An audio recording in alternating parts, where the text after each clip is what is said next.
Hello YouTube, Ronan Kazi. Ooh, almost 3 for 3. Stupid music. Now it's gonna be doubled. Alright, how you doing YouTube? This is it. This is Linux. If you could buy me a cup of coffee, I'd appreciate it. I'm gonna use the proceeds to buy a mini PC. I'm gonna review it for a month, which means I'm gonna play video games on it, all those kind of things, and then I'm gonna raffle it off to you guys. So in the background is going to be Hades 2 because, you know, I need to have something going on in the background, and that's what we're going to do there today. And I'm looking down at my video as it's going because, you know, I just talk over the top of these videos. So, number one, this is the Linux, and the first thing I'm going to get at you is these are all tape measures. Which one's better? Holy mackerel, I got to turn that volume down. Well, that's the wrong way. And you got all these distros. What's the difference between tape measures and distros? Nothing. They're just tools to help you get to the end. It's a means to an end. So I'm not going to belabor that point. I've been going over that a little bit. I think OS as a road. So if you think of your operating system as a road and you're driving a car, your computer on it, who cares what kind of car you're driving? Who cares what type of road it is? There's all kinds of different types of roads that you can travel on. But in reality, I'm watching NFL Game Day live and Travis Kelce and Taylor Swift were on there. Nothing wrong with them, but whatever happened to football. Anyways, OS as a road. So it's kind of not that important because it's your operating system is your operating system. That's the beast we're running this on. That's an Alienware 13. I think it's a R3 or V3 version 13. It has an Intel i7 6700 HQ as a processor, like 16 or 24 gigs of RAM, and that's what we're running all this stuff on. Man, these pop-ups are a lot faster than what I thought they were going to be. The next thing we're going to talk about is... Oh, maybe we're not going to talk about the next thing. Okay, anyways. So you have your operating system, and if you look for help on operating systems, like what's Linux and all that stuff, what you find is that there's just all kinds of stuff we're going to talk about. This is kind of more the metaphor as a road, but basically... this is what I want you to think about. So I went on YouTube to see if there's any videos that tell you about, you know, what you should think about in Linux. What's the difference between the distros? There's really none. They come from different sources. They were just a free operating system based because Unix was really litigious. So Linus Torvalds, I think is the guy's name is, decided to make a project hobby, and that's how we have Linux. But basically there's all these different forks and different things. But in reality, I listened to one person and I listened to another person, and basically, it's the difference between technical people and people just do things. Technical people aren't really people, so they don't understand why people would use different things. Really, it's about the look and feel, right? So you want to use an operating system that you're comfortable with. Some people say, well, you can't use this version of Linux because it'll be so different that... Listen, you can figure out everything as long as that's what you're going to do from now on. When Windows changes from Windows 7 to Windows 8 to Windows 10 to Windows 11, people manage the fix. So I don't want to hear that. That's rot. So no holding back. The one good thing that all of them said is, what are you trying to accomplish? This is kind of a gaming channel. So one of the things, you're ultimately going to play games on your PC. But I would say this for a Windows gaming PC. Can you do word processing on it? Can you do spreadsheets on it? Can you surf the web on it? Yes. A computer is a computer is a computer. What makes something a gaming computer? Well, it has hardware that you can run games on it. And by games, we mean there's two different things that play games. There's some programs, some games that are more PC or CPU intensive and not GPU intensive. And there's some games that are more GPU intensive instead of CPU intensive.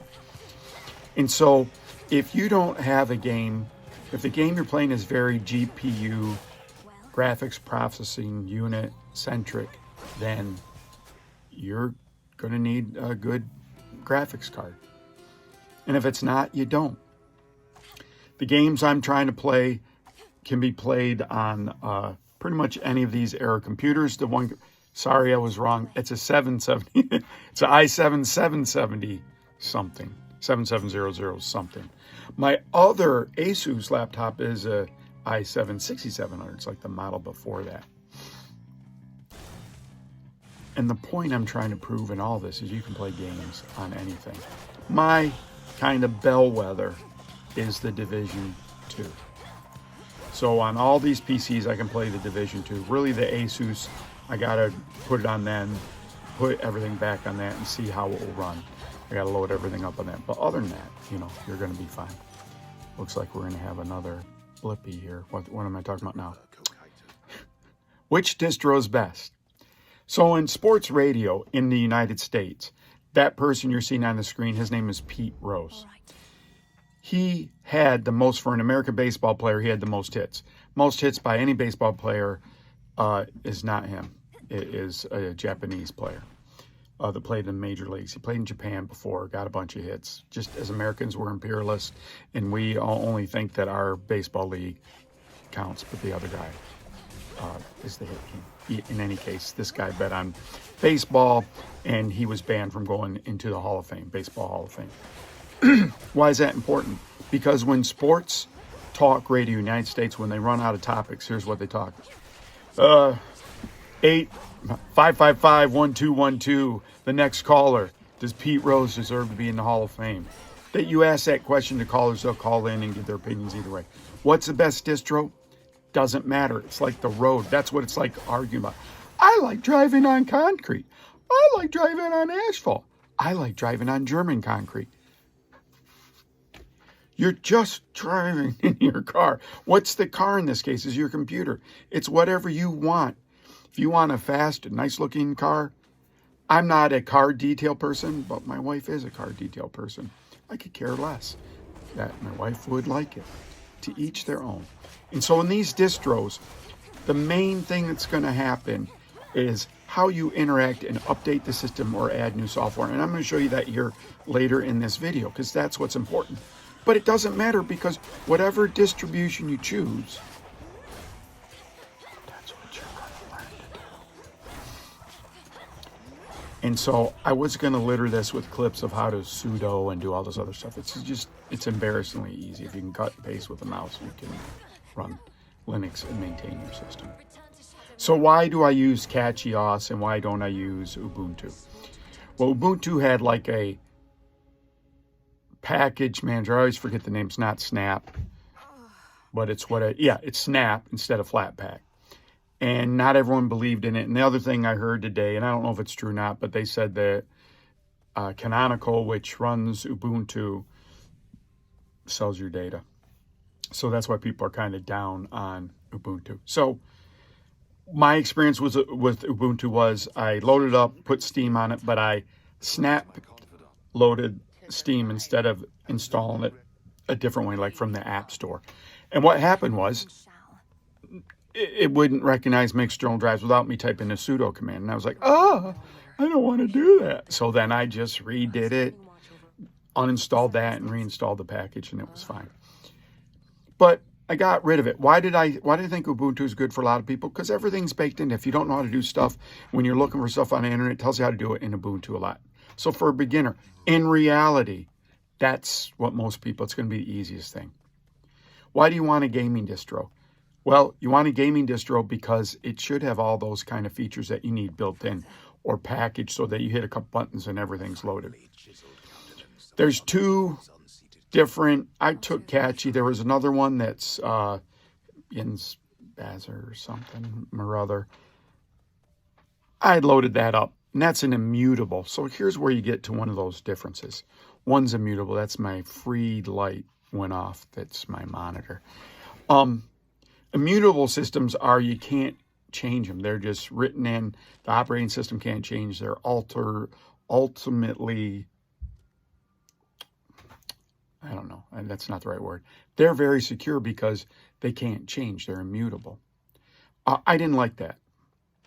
because you're frozen in time and that's going to go good. If it's like an Xbox, you know, whatever. This is a computer. I want to do what I want. On the screen now, you're going to see I have just selected install the game packages. So it's a button I hit and it's loading Steam, the Epic Loader, Lutris, and all these things to make gaming good. To add those things to your game. So right now you can see I have my OBS icon up there. It's eventually going to put Steam up there. So this gaming stuff has some of the stuff built in. It might have your NVIDIA drivers already built in, or already packages that already are preloaded. Because when we use computers, you just want to turn it on and you want it to work. A lot of the people on the internet, and I wasn't going to search YouTube for every single Linux video. I just want you to think about who are the most popular tech talkers, MKBHD or however, whatever, that Marcus, that kid does great videos on tech, but more importantly, he's relatable. He doesn't get lost into the 2.6 gigahertz. And Linus, he's a Canadian YouTuber that does technical stuff. Whether you like him or not, he's relatable and he breaks it down. He's more techie, but he breaks it down. I just want to use it. And that's really, I think those guys don't do a video like this because it's just stupid easy that the stuff works. Okay, so you think now I'm going to go on the video, I'm going to go into, like, I'm hitting the Windows key basically. It's going to pull up that. I'm going to search for games. I'm going to see Steam. I'm going to drag the icon onto the desktop, just like you would do it in Windows. And so it's not so important how you do it, but it's exactly the same metaphor. It's the same thing that in Stanford and Palo Alto, there's a company called Palo Alto Research Center or something. And they were one of the first places to develop this interface for computers, a graphical interface. And that was a big thing about the Mac. It was like graphical interface. And then we had Windows 1, which was horrible. You couldn't do anything with it, but you could do it all graphically. And now things are better. And you can do, and Linux is the same way. Linux was non-graphical at first. Now you have all these graphical interfaces. It's really what you want to look at. Why did I like KDE? Because I use a Mac and I put everything, all the Windows controls on my left side of my screen, because that's what it's on Mac, and so that's what it's on Linux. And I can tell when I'm running Steam on that, it'll pull up the video, it will pull up the minimize, maximize, and close are on the right side. I can tell that it just won't, it's a running Windows variant. So here's the main thing. I got this eventually working on this Alienware on my Asus. It loaded right up. I just put Catchy on it. I said, forget about it. I'm just going to run Catchy on everything. I like how you can update it. It's very easy to update. And they have that little helper thing that comes up. You have to read what you want, and then you click what you want, and it will update your software. And I think I did that here. And it said, hey, your software's up to date. I got one more video coming somewhere. Might be coming now. Come on, inside video. Here we go. All right. Oh, so this is me. This is me firing up Steam on the Alienware computer, and I'm going to start loading the Division 2. Division 2 works great on it. Again, that's my demarcation line. What makes Division 2 kind of hard? It says anti-cheat software, so you're kind of working around that. Doesn't work on my Mac. We wouldn't be having any of this conversation if it worked like this on my Mac. Because if it worked like this on my Mac for $500 or $600, you're getting a PC that's super small, super powerful, and it runs, your software. Might not run the latest, but it runs good enough software. So, but Linux does that. So part of this video is about, I'm looking down to see how much, we got a lot of time left. Part of this video is it's not a should I. If you have Windows 10 or before, switch to a Linux distro immediately. You can customize KDE to make the interface look however you want. I like my menu bar in the middle, not extending the whole, I like an island in the middle. I want my stuff on the left side of the screen now because I use a Mac. I want to be able to record my screen. I can do that with OBS. I want to be able to play games. I want to do my banking. If you have a browser on anything, you can do your banking. You can send email. You can look at web pages. You can do all that. I tried to load an Android. There's a thing called Waydroid, but because I don't have a, it just can't do it right now. Too technical, not going to talk about it because it doesn't make any sense. Just load, you get CatchyOS, you download the ISO, 64-bit for AMD Intel system.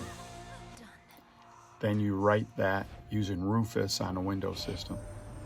Write that to a 32 gig. We already talked about that 32 gig RAM drive, brand new one.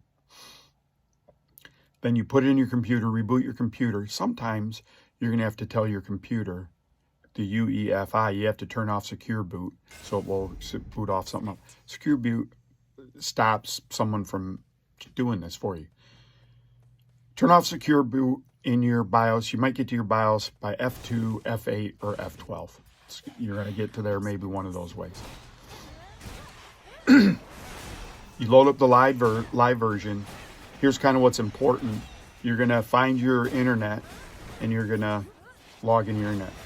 And for the love of God, people, public service announcement incoming. If you have a wireless internet in your house, please write down the password somewhere, not on your computer that you can find it. Change it from the default. But you're going to need that password. Okay, I talked about Wasteland earlier. I loaded up Wasteland from Steam, and now I'm playing Wasteland on the screen. And I put a DOS box in there, and I was going to show you that you can run DOS programs, and I was going to put other emulators. But eventually, some of that, the Waydroid didn't work because of a technical reason, which I didn't want to get into, because I just want you to just go out on the road and drive. And you're driving with your new operating system, but really to drive your Steam car so you can play games. But what if I want to do anything else you can do, you're going to do through a browser. So that's what you're going to do. So it was relatively easy. On the one computer, it was easy. So these were both Windows 10 computer. On the Asus, I think I still kept the Windows partition because it's an older PC. I got to get more stuff off the Windows partition. But the Alienware had 2 hard drives. I just gung-hoed it and just did it all. And on my Asus G14, I kept my Windows 11 partition, and I have CatchyOS on it now. Looking over there at Wasteland running. So, where are we at? Yes, you're going to run into problems. You're going to search. And whether you use Gemini or you just search, it's the same. Basically, Gemini just saves me. I say the words and it does the search. It does the search no better than if I just Google searched it, right? It's the same. But I can just say it, and I say it into my phone.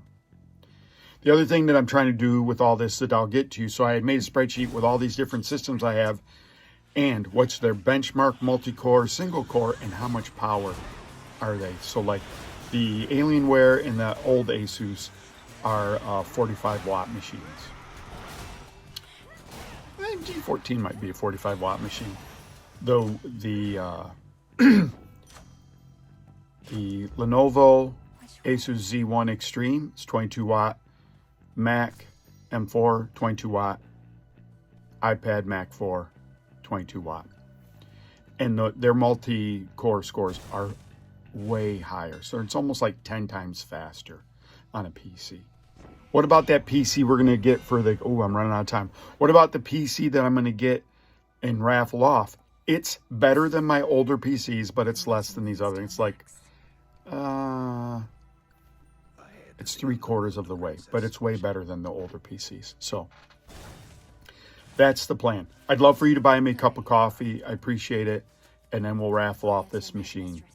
And I'll review it. I'll install the stuff on it, review it. So, what do I need to do? I need to do Linux. I do CatchyOS, but I've done Ubuntu. You could do Fedora. There's no difference in any of them. They have difference in their package managers. You're not going to run into it. You're going to learn whatever they want you to do to load programs. You're going to type a search. They're going to tell you how to do it, and you're going to do it. Sometimes you might have to sudo stuff. You're just going to cut and paste it. Those are times we're going to do the search on your computer, so you can select it with your mouse, copy, and then paste it into your terminal, and then it's done. And it's pretty easy. So this is Ronan Kazi. Appreciate you. That was Hades 2 in the background, everyone. I hope you have a great day. Thanks for the support. Appreciate it. Ronan Kazi out. Linux!